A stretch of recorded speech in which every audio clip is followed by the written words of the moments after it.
행복한 안식일입니다. 우리 한 주일 동안 평안하셨습니까?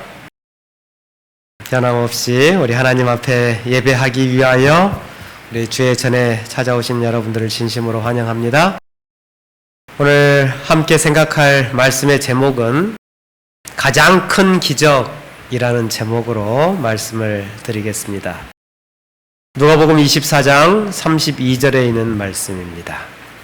저희가 서로 말하되 길에서 우리에게 말씀하시고 우리에게 성경을 풀어주실 때에 우리 속에서 마음이 뜨겁지 아니하더냐. 네, 이 본문 말씀은 우리 예수님께서 3일 전에 십자가에 달려 돌아가신 다음에 그 돌아가신 예수님 때문에 실망한 두 제자가 이 실망한 두 제자의 집이 엠마오였던 것 같습니다. 그래서 이 엠마오로 돌아가는 중에 있었던 그런 이야기입니다. 엠마오는 예루살렘에서 한 25리쯤 떨어진 장소입니다. 약 10km 정도 되는 거리인데 그 길을 이제 힘없이 터벅터벅 걸으면서 이 제자들이 가고 있습니다. 여러분, 지금까지 사시면서 힘들고 어려운 일들을 경험하셨을 것인데 그럴 때 이렇게 괴롭고 힘들 때에 이렇게 마음을 정말 쥐어짜면서 이렇게 걸을 때 여러분 어떠실까요? 그 마음에서 그 눈물 나는 괴롭고 고통스러운 그러한 발걸음을 옮길 때에 그 발걸음이 얼마나 무겁습니까? 그죠? 그런데 그 사랑의 크기가 크면 클수록 또 그 기대가 크면 클수록 더 힘이 들고 또 고통스러운 그러한 시간인 것 같습니다. 그래서 이 제자들의 마음이 또 우리가 생각하는 것보다도 더 훨씬 고통스러운 그러한 가운데에서 집으로 돌아가고 있었을 것입니다. 그런데 이 제자들이 예수님의 십자가의 의미를 깨닫지 못해서 서로 이야기를 하는데 얼마나 그 이야기를 열중하고 심취해 있었는지 예수님께서 그들에게 가까이 오셔서 자기들과 함께 걸으면서 대화를 하는데 그분이 누군지를 몰라요? 예수님이신지를 모르고 그렇게 걷는 것입니다. 물론 여기 눈이 가려워져서라고 16절에 이제 이야기를 하는데 눈이 가려져서 예수님께서 어떤 분인지를 알지 못하고 그렇게 함께 걷게 된 것입니다. 오늘 이 본문의 상황은 우리에게 몇 가지 교훈을 주는데 우리가 알기 때문에 힘든 상황, 모르면 괜찮은데 알아서 힘들 때가 있습니까? 네. 우리 성도님들이 담임 목사를 욕하면 모르면 속이 별로 안 상한데 알면 또 속이 상하죠.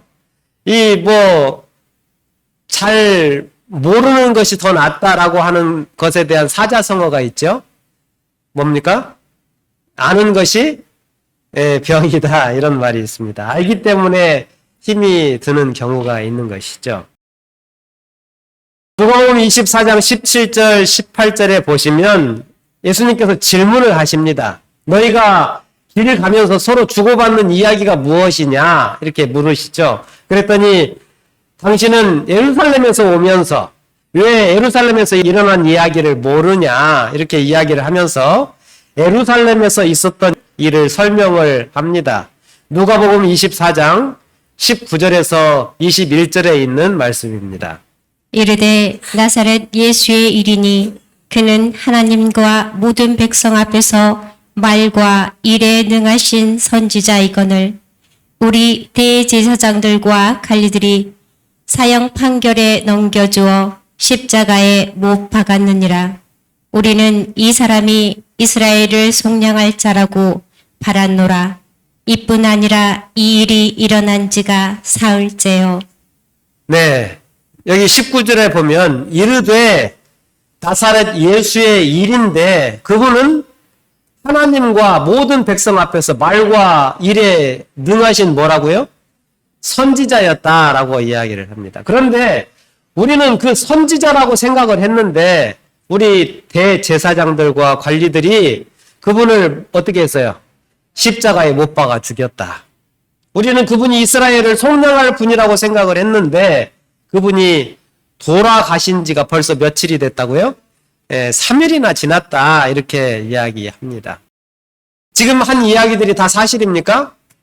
예, 다 사실이죠. 다 사실을 나열하고 있는 것입니다. 지금 질문을 하는 행위는 아무것도 몰라서 힘들지 않은데 제자들은 이 모든 것들을 다 알기 때문에 힘이 드는 것입니다. 여러분, 우리가 알기 때문에 힘든 일이 많이 있죠. 모르면 되는데 알아서 힘든 일이 참 많이 있습니다. 그런데 우리가 정말 압니까? 우리가 정말 다 정확하게 알고 있는 것일까요? 우리가 알고 있는 것이 정말 다 정확한 사실이냐라는 것입니다. 고린도전서 8장 2절에 있는 말씀입니다. 만일 누구든지 무엇을 아는 줄로 생각하면 아직도 마땅히 알 것을 알지 못하는 것이요. 내가 안다고 생각하는 것을 우리는 안다고 이야기를 하는데 그 아는 거예요? 모르는 거예요? 네, 모르는 거라는 거죠. 무슨 뜻일까요, 이게?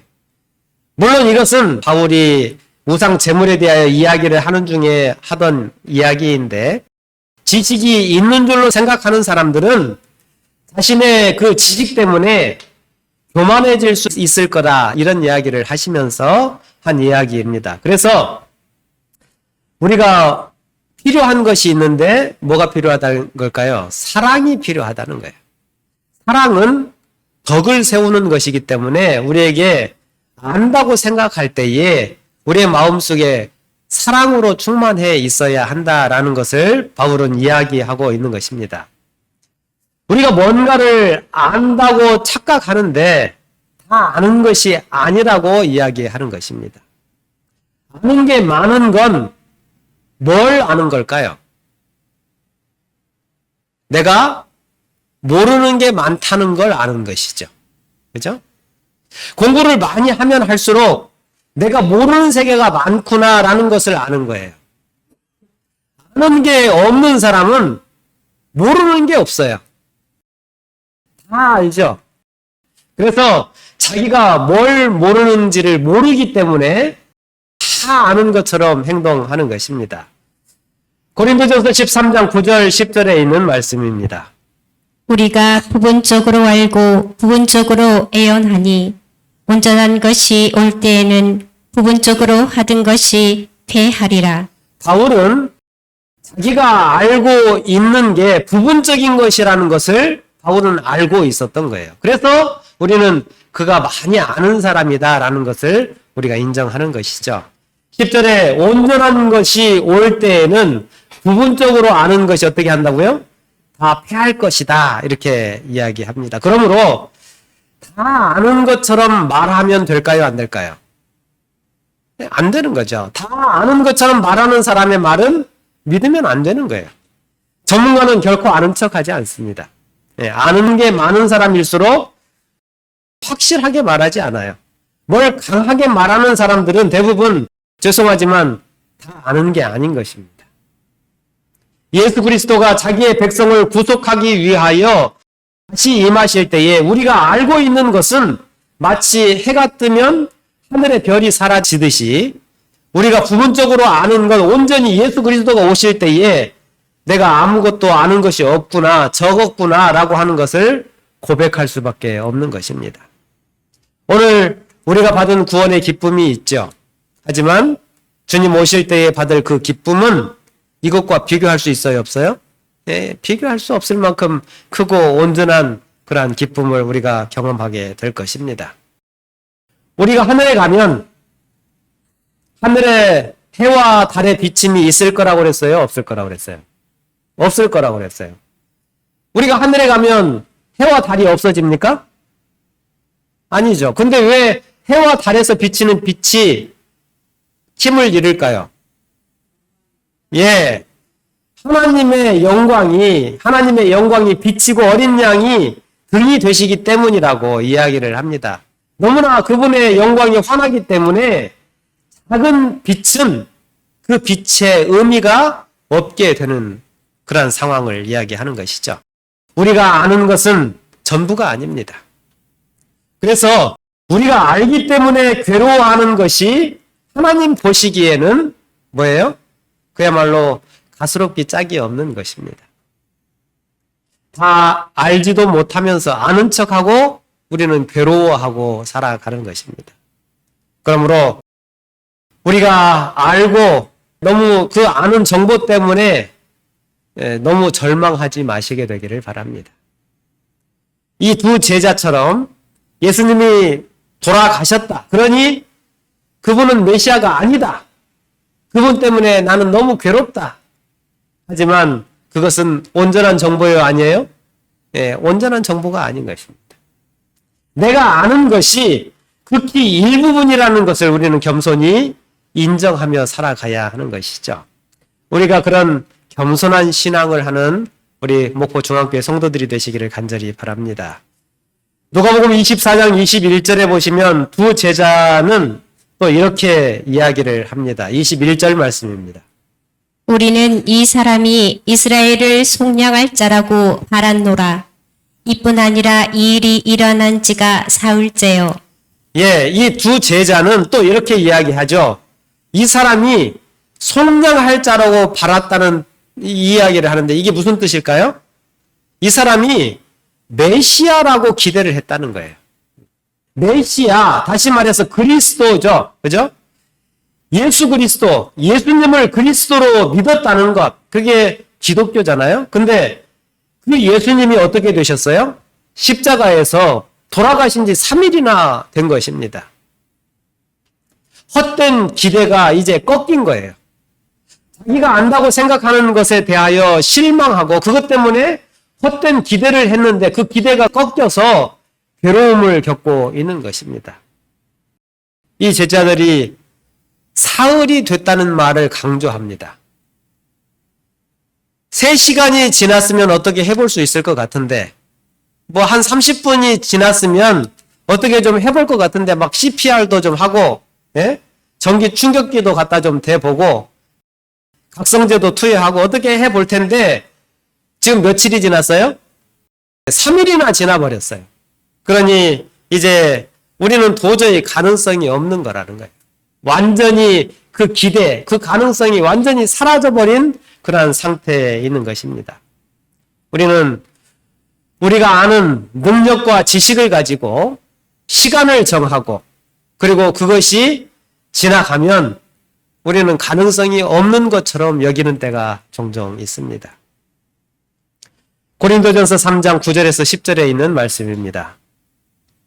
우리가 부분적으로 알고 부분적으로 애언하니 온전한 것이 올 때에는 부분적으로 하던 것이 패하리라. 알기는 아는데 어떻게 아는 거예요? 부분적으로 아는 거예요. 그들의 생각 속에 메시아라면 그런 모습으로 돌아가시면 돼요, 안 돼요? 안 되는 거예요. 왜냐하면 유대인들의 의식 속에는 메시아는 절대로 그래서는 안 되는 분이에요. 그들에게는 고정관념이 있었는데 그들 나름대로의 어떤 사고의 틀을 만들어 놓고 그렇게 살아가고 있었던 것이죠. 메시아는 그런 분이 되면 안 되는 거였어요. 유대인들은 구원은 자신들을 위한 것이고 징벌은 이방인들을 위한 것이다 라고 생각을 했습니다. 구원은 자신들만 받는 것이고 그리고 이방인들은 구원이 없을 것이라고 생각했어요. 제가 얼마 전에 뭐 이야기를 한 것도 같은데 성지순례를 갔는데 안식일에 예루살렘 쪽에서 안식일을 보내게 된 거예요. 얼마나 좋습니까? 안식일에 예루살렘에서 하나님께 예배하고 이렇게 안식일을 보낼 수 있다는 게 얼마나 영광이고 좋은 일입니까? 근데 이제 그 안식일에 예배를 드리려고 저희들이 이렇게 어디를 가고 있는데 유대인들이 이렇게 머리에다 이렇게 뭡니까? 이 호빵 모자 같은 거 쓰고 이렇게 지나가고 있는 거예요. 그래서 그분들도 안식일을 지키는 분들이고 저희도 이제 안식일에 예배를 하는 사람들이니까 우리도 예배하러 간다. 너희들 지금 어디 가냐? 그랬더니 자기들 성전에 간다는 거예요. 근데 자기들이 우리들한테 이렇게 보면서 너희는 왜 예배를 드리냐는 거예요. 너희는 예배 드릴 필요가 없는 사람들이다라는 거죠. 예, 왜? 예배 드려봐야 너네들은 구원하고는 관계없는 사람들이기 때문에 예배 드릴 필요가 없다는 거예요. 굉장히 기분이 좋았을까요? 안 좋았을까요? 기분이 좋지 않더라고요. 자기들은 구원을 받을 민족이고 나머지는 구원과는 관계없는 민족이라고 하는 그런 어떠한 사고를 가지고 있는 사람들이었어요. 시편 90편이나 시편 79편 6절에 주를 알지 아니하는 민족과 주의 이름을 부르지 아니한 나라에는 주의 노를 쏟으소서라고 이야기를 해요. 그러니까 자기들은 하나님께 축복을 받고 하나님께 영광을 돌림으로 그 은혜를 누리는 그러한 백성들이지만 다른 열국들, 주님을 모르는 그들에게는 뭘 쏟으라는 거예요? 하나님의 노를, 심판을 쏟아내라는 것입니다. 우리는 구원을 받지만 이방인들은 어떻게 해야 되는 존재들이에요? 멸망받아야 마땅한 그러한 존재들이라고 그들은 생각했던 것이죠. 프레임이라고 하는 책을 보신 분이 계실 수도 있는데 서울대학교 심리학과 교수가 쓴 책입니다. 이 책은 아주 재미있는 이야기를 인용을 해놨는데 두 유대인이 있었어요.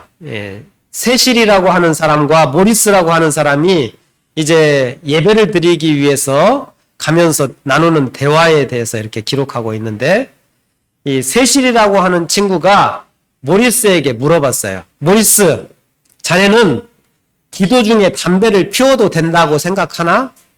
이게 쓸데없는 생각을 참 이야기하는 사람들이 많이 있죠. 기도 중에 담배를 피워도 되냐? 이렇게 물어본 거예요. 그랬더니 이 친구가 나도 잘 모르겠는데? 이러면서 랍비한테 우리 예배드리러 가니까 랍비한테 한번 물어보자 이렇게 하면서 이 세실이라고 하는 친구가 랍비에게 가서 물었어요. 선생님, 기도 중에 담배를 피워도 됩니까? 그랬더니 랍비가 뭐랬을까요?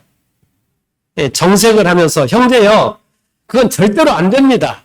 기도는 신과 나누는 엄숙한 대화의 시간인데 그럴 수 없죠. 이렇게 하면서 야단을 친 거예요. 그래서 세실에게 그 이야기를 들은 이제 모리스가 가만히 생각하면서 네가 좀 질문을 잘못한 것 같다. 이렇게 이야기를 하고 다시 모리스가 이 랍비에게 가서 다시 질문을 한 거예요. 선생님, 담배를 피우는 중에 기도해도 되나요? 이렇게 질문을 조금 바꿨죠. 예, 아까는 예배 드리면서 담배 피워도 됩니까? 이렇게 물어봤는데 지금은 뭐예요? 담배 피우면서 기도해도 되나요? 이렇게 물어본 거예요. 그랬더니 랍비가 뭐랬을까요?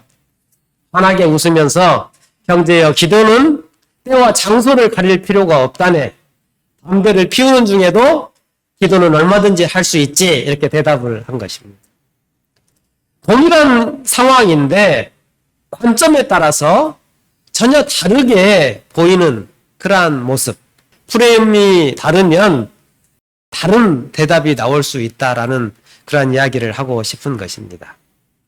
유대인들은 그런 고정관념이 있었기 때문에 자기 나름대로의 구원관념이 있었어요. 그건 뭐냐면 유대인들은 구원을 얻고 하나님을 믿는, 그러니까 유대인들의 구원, 그 구원은 하나님을 믿는 그 믿음이 개인의 순종의 문제가 아니고 국가적인 문제이고 혈통적인 문제라고 생각을 하고 있었던 것입니다.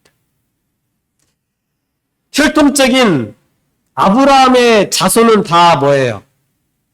구원을 받을 수 있다는 것이죠. 유대인들은 다 구원을 받을 수 있다. 그런데 유대인이 아닌 사람들은 구원이 없다라고 하는 그러한 고정관념이 있었던 것입니다. 그런 고정관념 속에서 예수님이 십자가에 달려 돌아가신 것에 대한 그 사실을 목격했을 때 이들의 충격은 굉장히 컸던 것입니다. 무엇을 열심히 한다고 하여서 참된 개념이 보장되는 것은 아닙니다.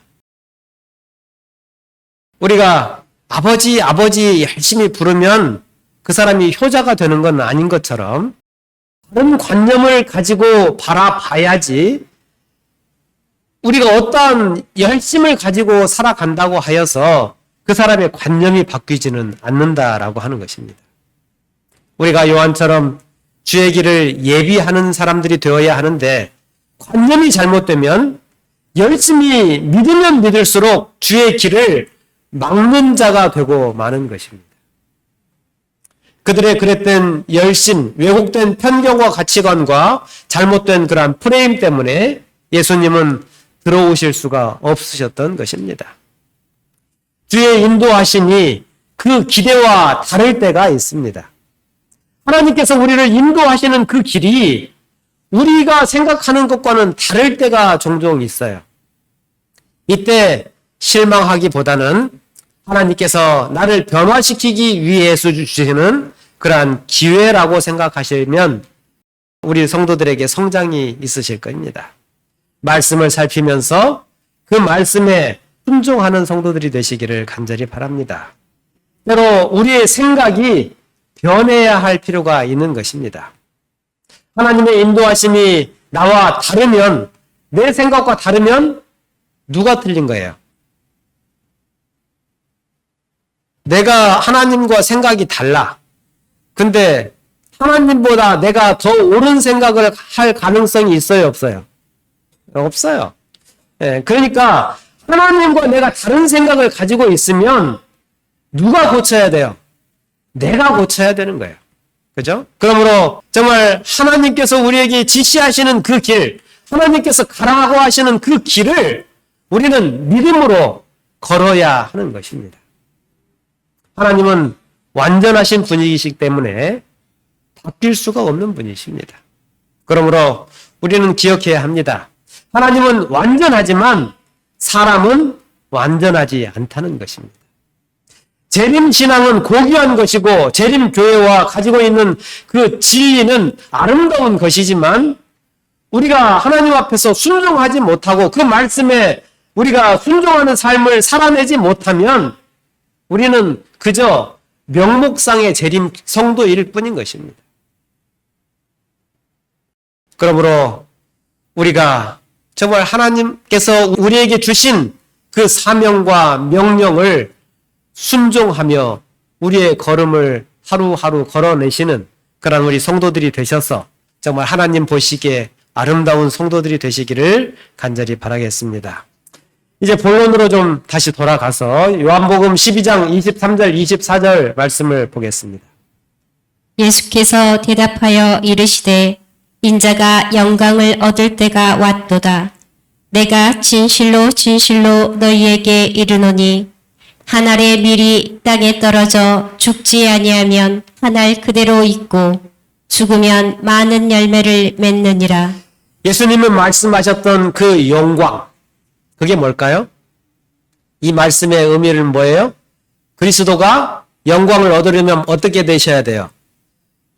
죽으셔야 돼요. 돌아가셔야 되는 거예요. 예수님은 어디에서 돌아가셨어요? 십자가에서 돌아가셨죠. 예수님은 십자가에 달려 돌아가시는 것이 그분의 영광이었다는 거예요. 그런데 예수님께서 제자들에게 그걸 가르쳤을까요? 안 가르쳤을까요? 가르쳤을 거예요. 그런데 제자들은 그것을 깨닫지를 못하는 것입니다. 예수님께서 지금 제자들에게 그리스도가 이런 고난을 받고 자기 영광, 즉 십자가를 지는 것이 마땅하지 않냐, 이렇게 야단을 치는 것이 아니라 뭐하고 계시냐면 누가복음 24장 27절에 보면 이에 모세와 및 모든 선지자의 글로 시작하여 모든 성경에 쓴 바 자기에 관한 것을 자세히 설명하시니라. 예수님께서 차근차근 성경을 펴셔서 제자들에게 뭐 하고 계셔요? 가르치고 계셔요. 예수님께서 구약에 어떤 성경들을 찾아서 제자들을 가르쳤을까요? 잘 모르겠지만 여기 이사야 53장 5절 6절에 있는 말씀은 꼭 찾으셔서 읽으셨을 것 같습니다. 우리 함께 한번 읽어보겠습니다. 시작. 그가 찔림은 우리의 허물 때문이요 그가 상함은 우리의 죄악 때문이라. 그가 징계를 받음으로 우리는 평화를 누리고 그가 채찍에 맞음으로 우리는 나음을 받았도다. 우리는 다 양 같아서 그릇 행하여 각기 제 길로 갔거늘 여호와께서는 우리 모두의 죄악을 그에게 담당시키셨도다. 우리의 허물과 죄악, 우리의 평화와 나음을 위해서 그가 어떻게 하셨다고요? 찔림을 받고 상하고 채찍에 맞으셨다는 거예요. 그가 누구예요? 예수 그리스도시죠. 이사야 53장 6절에 우리는 다 양 같아서 그릇 행하여 각기 제 길로 갔다라고 이야기했는데 이 양은 뭘 의미할까요? 그냥 아주 고귀하고 깨끗하고 거룩한 그런 존재일까요? 아니요. 고집세고 말 잘 안 듣고 그런 존재를 이야기하는 거예요. 우리는 양 같다는 거예요. 여호와께서 우리 죄를 그분이 담당하도록 그렇게 하셨다는 거예요. 그래서 그분이 메시아가 우리를 위하여 십자가에 돌아가셨다. 그런데 제자들은 예수님이 십자가에 그렇게 돌아가시는 모습을 보고 메시아가 아니라고 생각을 한 거예요. 그래서 실망한 것이죠.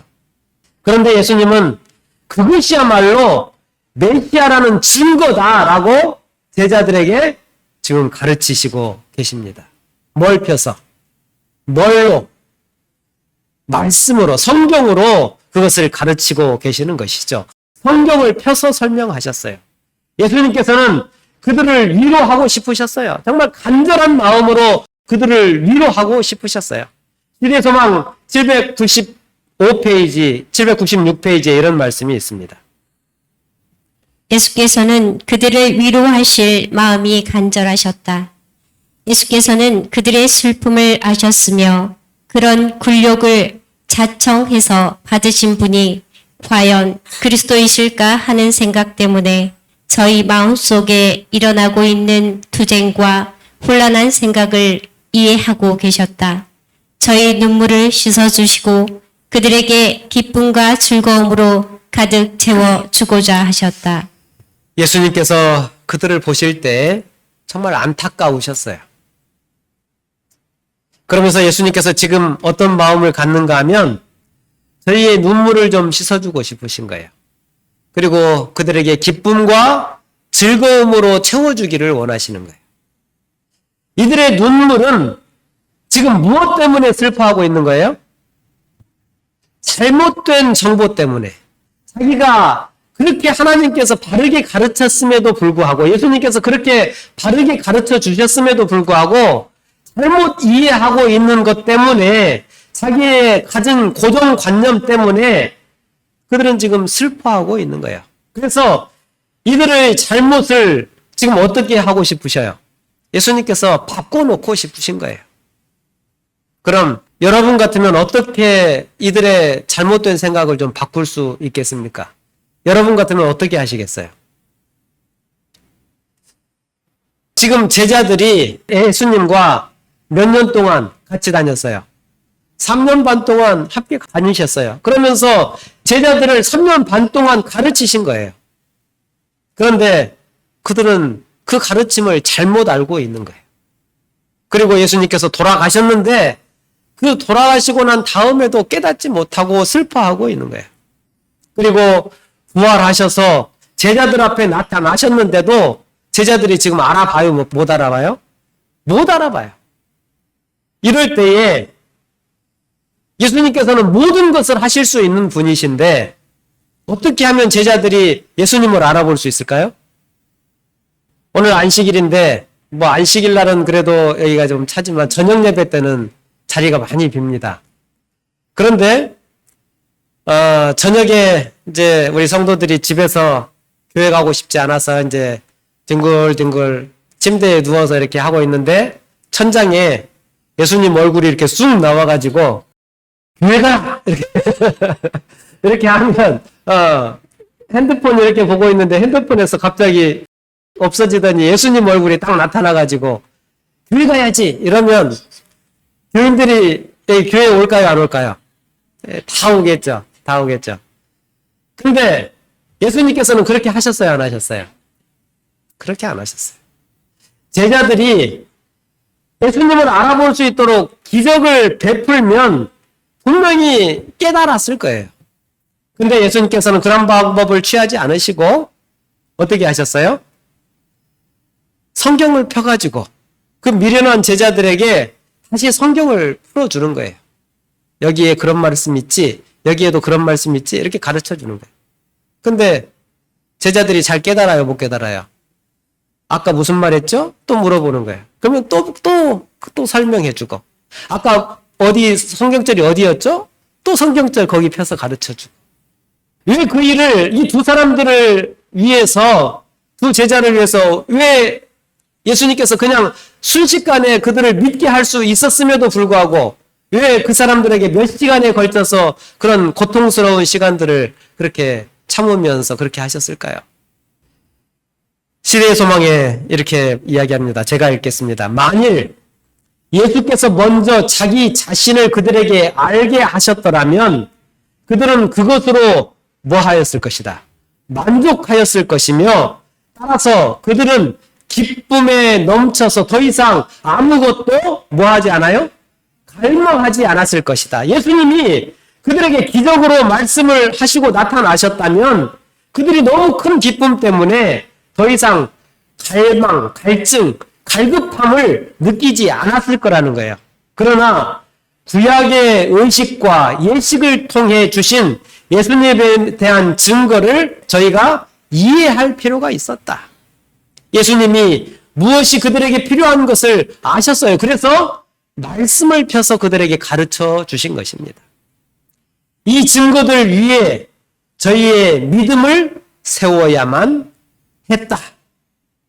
여러분은 여러분의 신앙의 기초를 어디에 세워놓고 계십니까?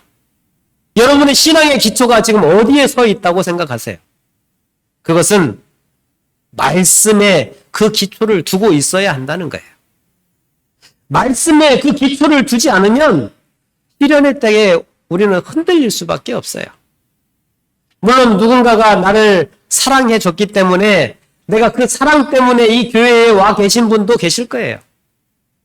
그런데 그 사랑 때문에 나에게 베푼 어떤 은혜와 나에게 베푼 어떤 감사한 그러한 일들 때문에 내가 다른 데 못 가고 이 교회에 앉아 있다고 생각하는 것 물론 좋은 것입니다. 좋은데 하지만 하나님께서 원하시는 그 신앙은 그런 자세가 아닌 거예요.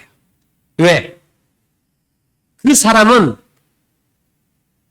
자신의 신앙이 말씀으로 기초한 신앙이 아니기 때문에 그래요.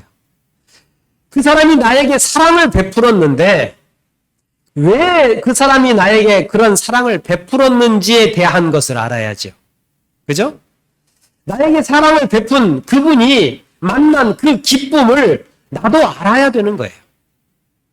그 사람이 그런 사랑과 은혜를 베푼 이유가 어디에 있는지 그것을 성경을 통하여 깨달아야 하는 것입니다. 성경에서 만난 예수님 때문에 우리가 이 자리에 있어야 하는 것입니다. 그렇기 때문에 예수님은 성경을 풀어서 가르치셔야만 했던 것입니다.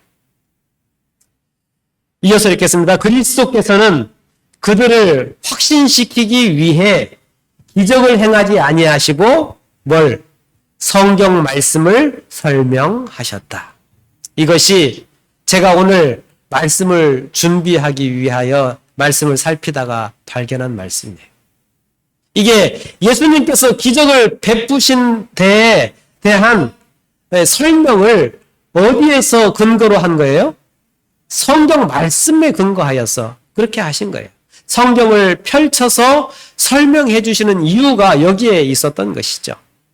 그들은 그리스도의 죽음으로 자신들의 모든 소망이 산산조각이 난 것으로 생각했다. 그러나 그분은 그것이 저희 믿음을 위해서 가장 힘있는 증거라는 사실을 선지자의 글에서 보여주셨다. 내가 실망한 이유가 사실은 뭐예요? 내가 기뻐해야 할 이유였다는 것입니다. 예수님께서 돌아가셔서 망했다라고 하는 것이 아니라 날 위해서 돌아가셨기 때문에 내가 구원을 얻게 되었다는 것을 깨달아야 한다는 거예요. 그걸 깨달아야 우리의 삶이 변화되는 것입니다. 그런데 그걸 말씀을 펴야 깨닫지 어디에서 깨닫겠어요? 그래서 주님께서는 그 극심한 슬픔에 빠져 있는 그 제자들을 위해 기적을 베푸시는 대신에 뭘 펴셨어요?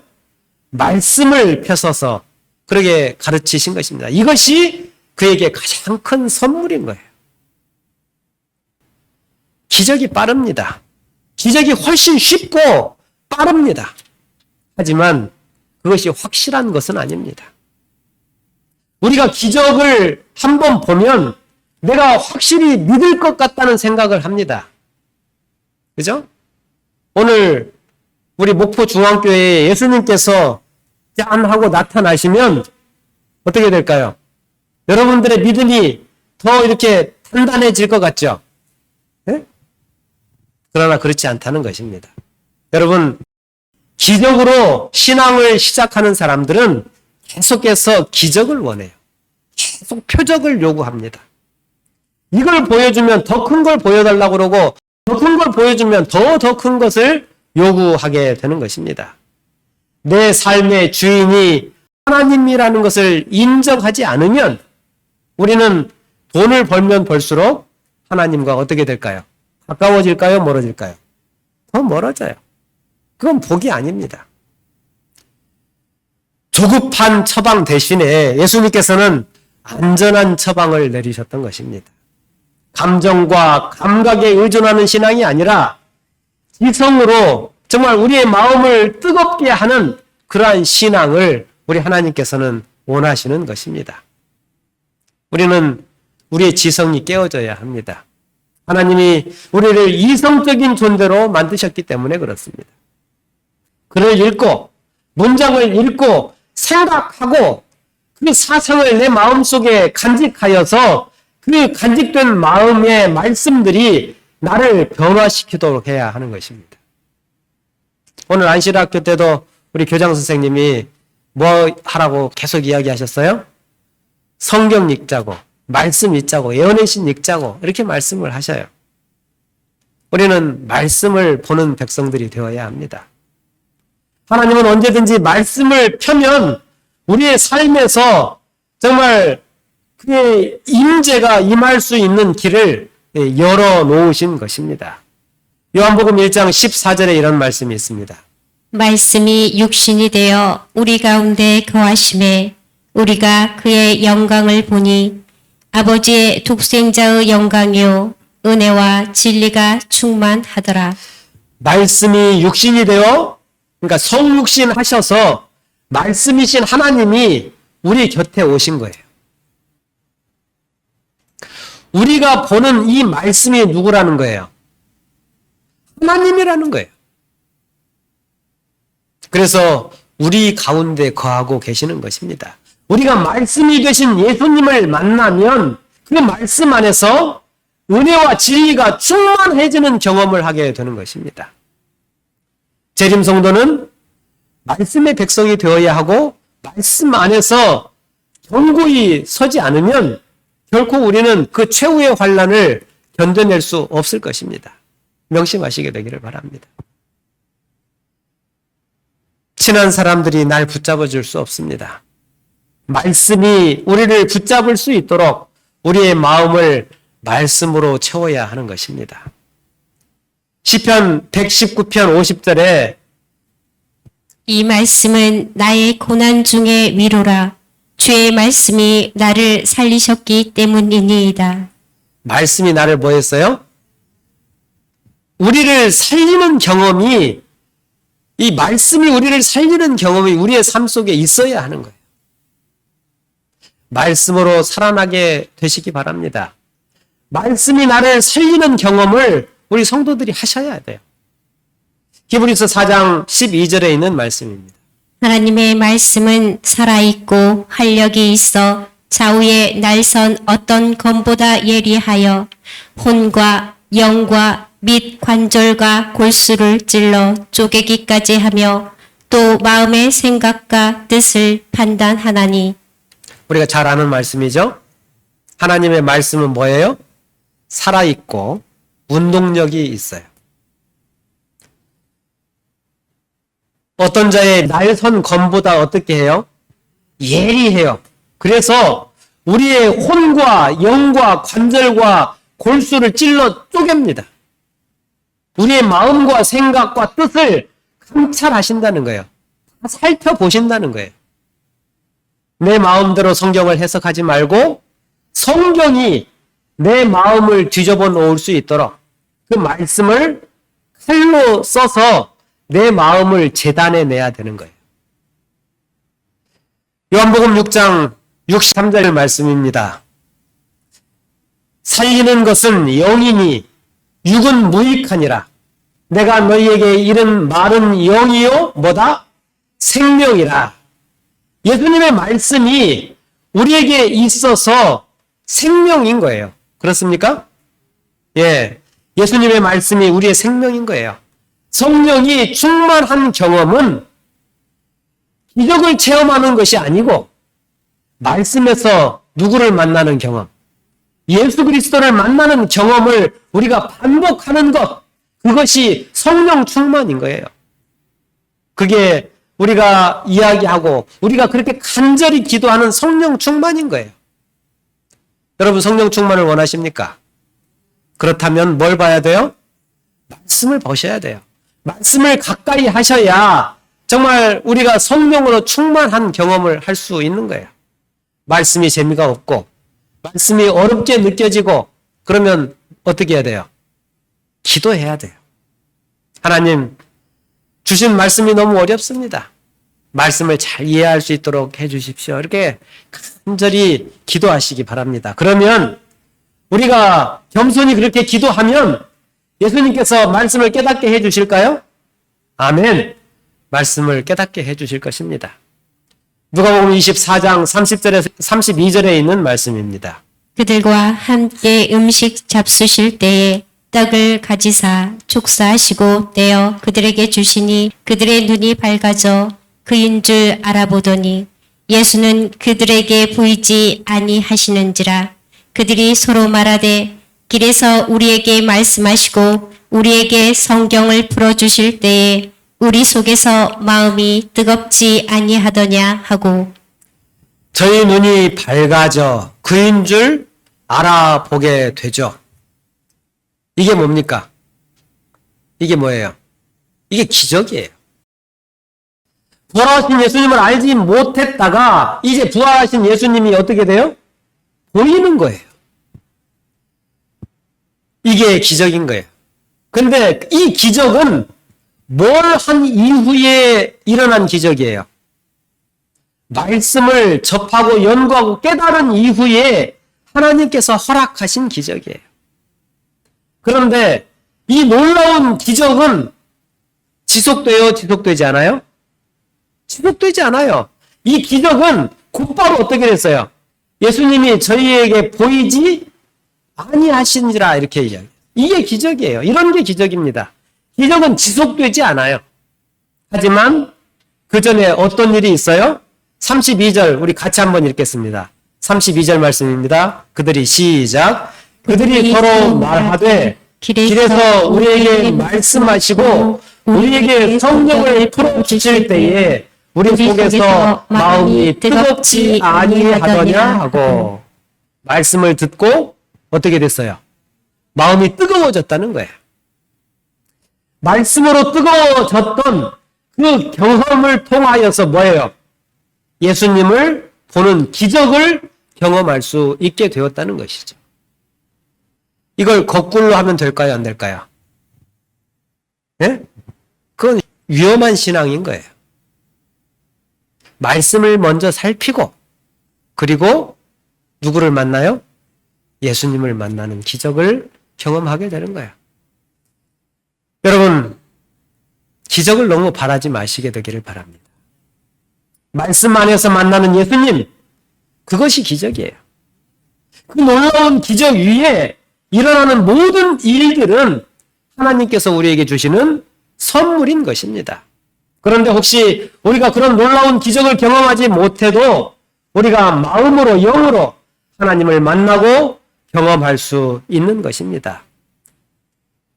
선지자는 이렇게 이야기합니다.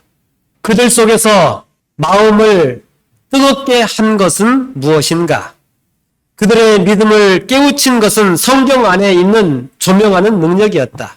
우리가 겸손한 심령으로 성령을 연구할 때 성경에 펼쳐진 단순함 안에서 진리를 바로 붙잡을 때 그것은 신실한 진리로 믿을 때 심령은 뜨거워질 것이며 그것은 하나님의 사랑으로 점화되고 눈물은 얼마나 흐를 것이며 심령 안에 어떤 기쁨이 있을 것인가. 거기에는 흥분의 요소는 조금도 있다 없다. 조금도 없다. 흥분의 요소는 조금도 없다. 그리고 단지 청중에게 펼쳐진 진리의 고귀한 보석에 의해 얻어진 것만 있을 뿐이다. 이것은 우리가 원하는 것이다. 우리는 성경을 우리의 표준으로 원한다. 따라하십시오. 우리는 성경을 우리의 표준으로 원한다.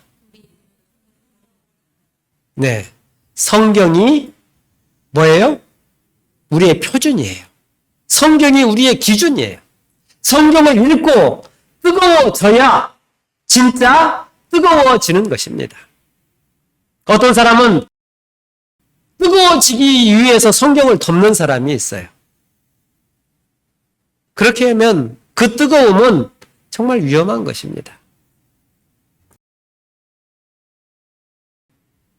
여러분, 요한복음 14장 26절을 제가 읽겠습니다. 보혜사 곧 아버지께서 내 이름으로 보내실 성령, 그가 너희에게 모든 것을 가르치고 내가 너희에게 말한 모든 것을 생각나게 하시리라.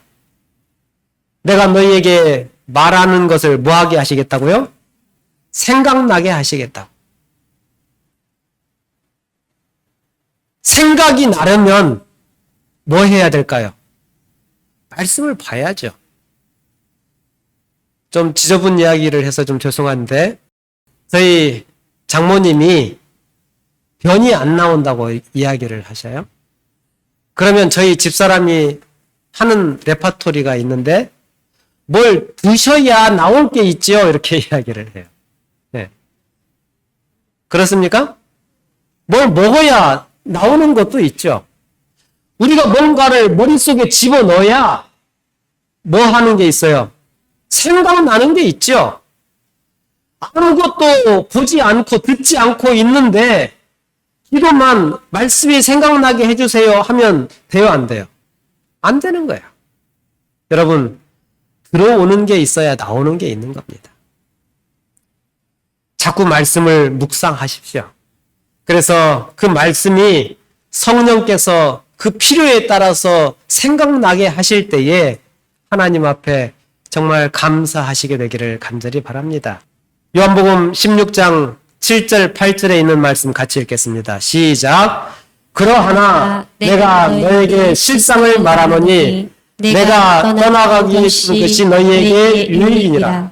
내가 떠나가지 아니하면 보혜사가 너희에게 오실지 아니할 것이요 가면 내가 그를 너희에게 보내리니 그가 와서 죄에 대하여 의에 대하여 심판에 대하여 세상을 책망하시리라.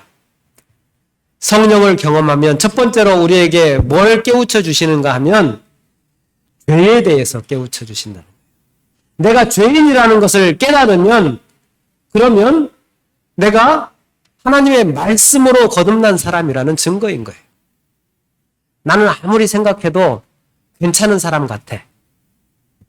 나는 아무리 생각해도 이 교회에서 제일 잘난 것 같아. 이렇게 생각을 하면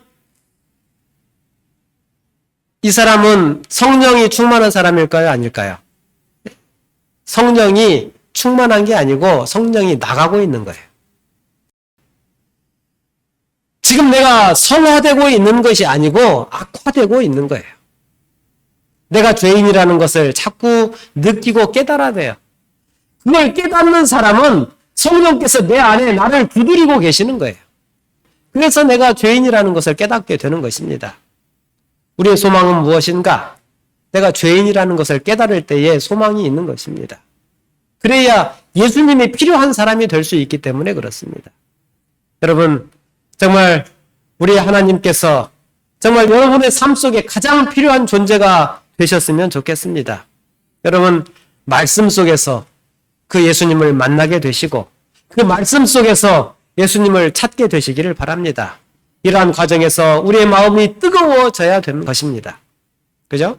그렇게 뜨거워진 마음은 잘 식을까요? 안 식을까요? 잘 식지 않습니다.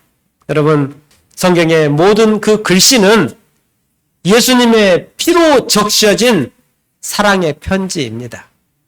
그 사랑 안에서 정말 그 그리스도의 사랑을 우리가 풍성히 누리게 되는 우리 모든 성도들이 되시고, 그래서 그 가운데에서 놀라운 기적의 주인공들이 되시기를 간절히 바라면서 말씀을 마치겠습니다.